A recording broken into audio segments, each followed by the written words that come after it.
E P শুভ ও IP আনোয়ারের বন্ধুত্ব। E P শুভ আর IP Anwar ছোটবেলা থেকেই একে অপরের সেরা বন্ধু। স্কুলে তারা একসাথে পড়ত, খেলত আর স্বপ্ন দেখত একসাথে। শুভ ছিল চিন্তাশীল আর আনোয়ার ছিল সাহসী। তাদের পার্থক্য হলেও বন্ধুত্ব ছিল অবিচ্ছেদ্য। একদিন গ্রামের পাশ দিয়ে একটা ঝড় বয়ে গেল। নদীর পানি বেড়ে গেল। গ্রামের মানুষজনের অনেকেই আতঙ্কিত হয়ে পড়ল। তখন শুভ আর আনোয়ার মিলেই সবাইকে সাহায্য করার সিদ্ধান্ত নিল।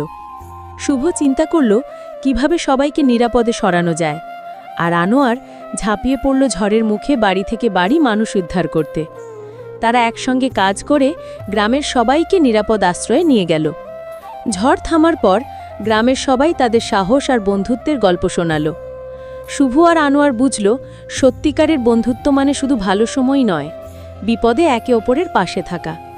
তারা সিদ্ধান্ত নিল জীবন যেখানেই যাক একসঙ্গে থাকবে, একে অপরকে কখনো ছেড়ে যাবে না।